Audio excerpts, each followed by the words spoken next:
மக்களுக்கு நல்லது பண்றதுக்கு அரசியலுக்கு வாங்கடா, கொள்ளை அடிக்கிறது கொலை பண்றதுக்கு அரசியலுக்கு. ஒரு வாட்சுக்கு பில்லு கேட்டோம், கடைசி வரைக்கும் கொடுக்காம அந்த மளிகை கடையில் ஒரு துண்டு சீட்டு கொடுப்பாங்கல்ல, உளுந்தம்பருப்பு, பாசி பருப்பு, பட்டாணி பருப்புன்னு, அது மாதிரி ஒரு துண்டு சீட்டை கொடுத்து இதுதான் வவுச்சர்னு கொடுத்தாரு. பிளைட்ல ஏறி எமர்ஜென்சி எக்ஸிட்டை திறந்துட்டு அவங்களும் 2 தலைவர்களும் வந்து மன்னிப்பு கடிதாசி கொடுத்துட்டு வெளியில வந்தாங்க. என்னுடைய நண்பர்கள் தான் எனக்கு வீட்டு வாடகை கொடுக்கறாங்க, சாப்பாட்டு காசு கொடுக்கறாங்கன்னு சொன்னாரு. ஆயிரக்கணக்கான கோடியில சொத்து வாங்குறாரு. இதெல்லாம் சொந்தெல்லாம் அவர் ஒத்துக்கிட்டாரான்னு கேக்குறேன். எங்க இருந்து இந்த சொத்தெல்லாம் சம்பாரிச்சேன், எப்படி எல்லாம் வந்துச்சுன்னு ஒத்துக்கிட்டாரான்னு கேக்குறேன். 4 ஆட்டுக்குட்டி வச்சிருக்கிறவர் எனக்கு போதும்னு சொன்னவர் எப்படி வந்து இங்க கோயம்புத்தூர்ல எத்தனை ஏக்கர் சொத்து வாங்கியிருக்காரு, அதனுடைய மதிப்பு என்ன, எங்க இருந்து அந்த பணமெல்லாம் வந்துச்சு, ஏன்னா அவர் மண்வெட்டி எடுத்து வெட்டினாரான்னு கேக்குறேன் நான். இல்ல தோட்டத்துல போய் 1000 ஆடு வாங்கி மேய்ச்சு அந்த ஆடெல்லாம் குட்டி போட்டு அது சந்தை கொண்டே வித்து அந்த காசை கொண்டு வந்து அந்த பூமியெல்லாம் வாங்கினாரான்னு கேக்குறேன் நான். சொல்லக்கூடியவர் அவர் ஒரு தியாகியா இருக்கணும். அந்த வார்த்தைக்கும் அவருக்கும் அந்த துளி கூட பொருத்தம் இல்லாத நபர் அவர். ஒரு வகையில் என்னன்னு கேட்டீங்கன்னா, உறக்க பேசினா அது உண்மையாயிரும் நினைச்சு அந்த செய்தியில நீங்க தலைப்புச் செய்தியா போடுவீங்க, லைவ்ல காட்டுவீங்கன்னு. உறக்க பேசினா அதெல்லாம் உண்மையாகாது. உண்மையை பேசணும். 20 வருஷம் இருக்கேன் நான் வந்து எம்எல்ஏ ஆகி, 5 எலெக்ஷன்ல நான் ஜெயிச்சிருக்கேன். இப்ப 6வது எலெக்ஷன்ல நான் நிக்கிறேன். 30 வருஷம் ஆச்சு என்னுடைய 50 வயசு வாழ்க்கையில. 30 வருஷம் நான் பொது வாழ்வுல இருக்கேன், மக்களோட சேர்ந்து பணியாற்றிக்கிட்டு இருக்கேன். மக்கள் என்ன பத்தி மக்களுக்கு தெரியும். செந்தில் பாலாஜி அவர்கள் அரசு வேலையில் இருந்திருக்காரு, அரசு பணத்தில் இருந்திருக்கிறாரு. 471 நாள் புலால் சிறையில் இருந்த பொழுது அரசு அவருக்கு சம்பளத்தை கொடுத்துக்கிட்டு இருந்துச்சு. நான் எந்த அரசு பணத்திலும் இல்லை, எந்த அரசுகிட்ட இருந்து 1 ரூபாய் அரசுகிட்ட இருந்து பெறல. என்னை கோயம்புத்தூர் தெற்கு தொகுதியில் மட்டுமே 5000 ரூபாய் பணப்பட்டுவாடா, கிட்டத்தட்ட 200 கோடி ரூபாய் அந்த ஒரு தொகுதியில மட்டுமே செலவு செய்திருக்கின்றார்கள் சொன்ன உடனே, அண்ணாமலை 1 லட்சம் கோடி வச்சிருக்காரு, அண்ணாமலை 5 லட்சம் கோடி வச்சிருக்காரு, அண்ணாமலை 10 லட்சம் கோடி வச்சிருக்காரு. இது வந்து டிஎம்கேனுடைய காலகாலத்து டெக்னிக் நம்ம எல்லாத்துக்குமே தெரியும். நாம கேட்ட கேள்வி, ஓட்டருக்கு 5000 ரூபாய் கோயம்புத்தூர் தெற்கு தொகுதியில கொடுத்தீங்களா இல்லையா? 2வது கேள்வி, கோயம்புத்தூர் தெற்கு தொகுதியில 200 கோடி செலவு செஞ்சீங்களா இல்லையா? இந்த கேள்வி. இந்த தேர்தலில் மக்கள் எல்லாத்தையும் பார்த்துக்கிட்டு இருக்காங்க. செந்தில் பாலாஜியின் மீது எத்தனை வழக்குகள், எம்எல்ஏ ஏதாச்சும் வழக்கு இருக்கா? டிரான்ஸ்ஃபார்மர் ஸ்கேம், ஹைகோர்ட்ல எப்ப வேணாலும் தீர்ப்பு வரலாம். Cash for job transfer scam supreme கோர்ட்ல இருக்கு. பினாமி மூலமாக சொத்து வாங்கியது இன்கம் டாக்ஸ்ல இருக்கு. என்போர்ஸ்மெண்ட் டைரக்டரேட்ல இன்னும் 3 இருக்கு. எனக்கு இந்தியாலேயே ஊழல்வாதி லிஸ்ட் எடுத்தீங்கன்னா நம்பர் 1 இருப்பது செந்தில் பாலாஜி. நம்பர் 1 செந்தில் பாலாஜி. நம்பர் 2 தான் லாங் கேப்புக்கு அப்புறம் தான் அடுத்தவங்க வருவாங்க. இது போன்ற மனிதர் ஒரு தொகுதியில எல்லாத்தையும் விலைக்கு வாங்கிடலான்னு இன்னைக்கு கார்னர் ஆனதுக்கு அப்புறம் இன்னைக்கு அவரால் எதுவும் பேச முடியல. மத்தியானம் பிரஸ் மீட் வச்சு கோயம்புத்தூர்ல நான் பணமே கொடுக்கல, நான் எதுவுமே பண்ணல, நான் அமைதியா இருக்கிறேன் அப்படின்னு. இதை கோயம்புத்தூர் மக்கள் பார்த்து கொண்டிருக்கின்றார்கள். ஒரு சரித்திர தோல்வியை கொடுத்தும் இவங்க திருந்த மாட்டாங்க. அதனால இன்னைக்கு அவரு அக்யூஸ்ட் என்று சொல்வதை விட பெயில்ல வெளியிருக்கக்கூடிய ஒரு கிரிமினல். இன்னைக்கு ஒரு பெயில்ல மட்டும்தான் வெளியிருக்கார். அந்த பெயில் எப்ப வேணாலும் கேன்சல் ஆகலாம். அதே போல டிரான்ஸ்ஃபார்மர் ஸ்கேம் கேஸ் எப்ப வேணாலும் உள்ள போலாம் என்பதை தமிழக மக்களுக்கும் தெரியும், கோயம்புத்தூர் தெற்கு தொகுதியினுடைய வாக்காளர் பெருமக்களுக்கும் தெரியும்.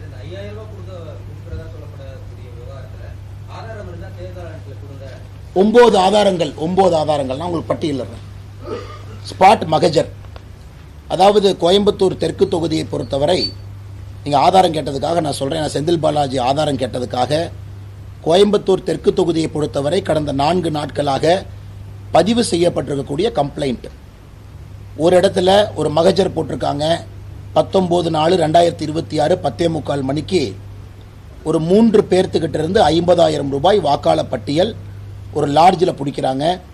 19/4/2026 நைட்டு 11:30 மணிக்கு 1,86,000 ரூபாய் எஃப்ஐஆர் போட்டு மகஜர் போட்டிருக்காங்க. அந்த காப்பியெல்லாம் உங்களுக்கு தர்றேன். 20/4/2026 5:20 மணிக்கு எகெயின் பறக்கும் படை 80,000 ரூபாய் சீஸ் பண்றாங்க.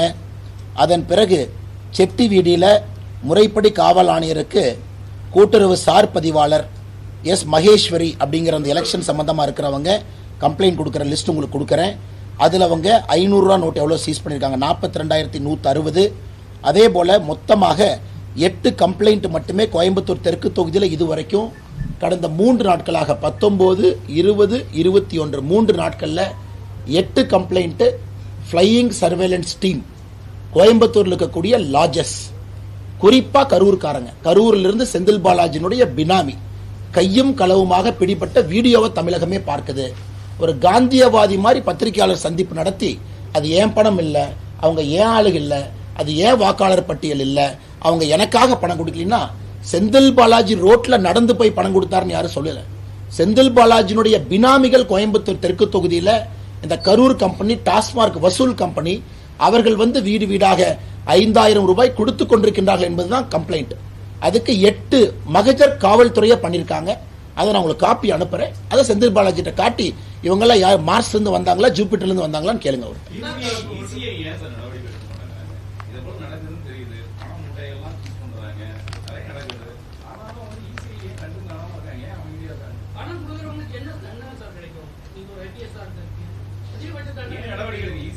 நான் இன்னைக்கு வந்து ரெப்ரசன்டேஷன் ஆஃப் பீப்புள் ஆக்ட் எடுத்துக்கிட்டீங்க அப்படின்னா, இந்த ஓட்டர் பிரைபரி அப்படிங்கிறது பெரிய ஒரு தண்டனை சட்டம் இன்னைக்கு பெருசா இல்ல.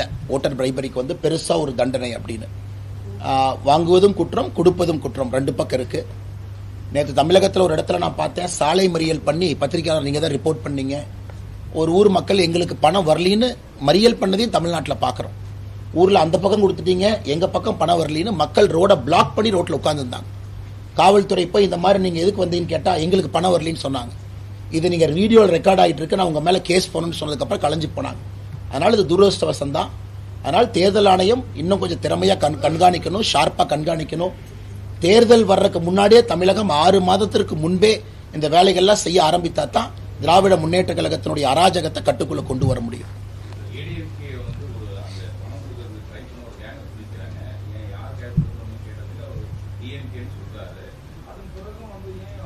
அதான் நம்ம கடமையை நாங்க செஞ்சிட்டோம். அதான் 8 கம்ப்ளைண்ட் கொடுத்துட்டோம்.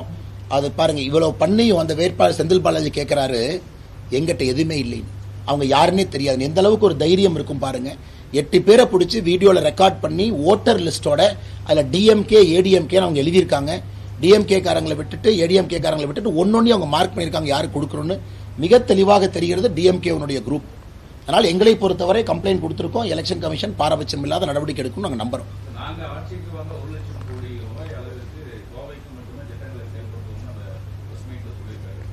அப்ப இத்தனை நாள் என்ன பண்ணாங்கன்னு நான் கேட்கிறேன்.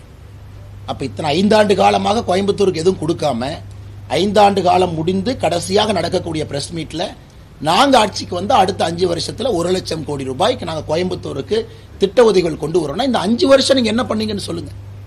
நீங்க இனாகிரேட் பண்ணது எல்லாமே இதற்கு முன்பு அதிமுக ஆட்சியில அவங்க ஆரம்பிச்ச செயல்கள் தான். ஜிடி நாயுடு பாலம் உட்பட எல்லாமே கோயம்புத்தூரை பொறுத்தவரை அனைத்து இந்திய அண்ணா திராவிட முன்னேற்ற கழக ஆட்சியில போடப்பட்ட திட்டங்களை நிறைவேற்றுறாங்க.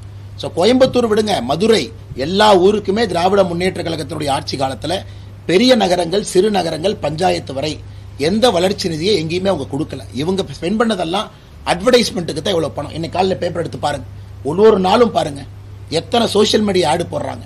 ஒரு யூடியூப் ஓபன் பண்ணுங்க, எத்தனை ஆடு வருது. இது 5 வருஷமா அந்த அநியாயத்தை பண்ணிட்டு இருக்காங்க. அட்வர்டைஸ்மெண்ட்டுக்கு செலவு பண்ண ஆடை மட்டுமே இவங்க ஒரு ரோடு 4 ரோடு போட்டிருந்தா கூட தமிழ்நாடு ஃபுல்லா ரோடு போட்டிருக்கலாம்.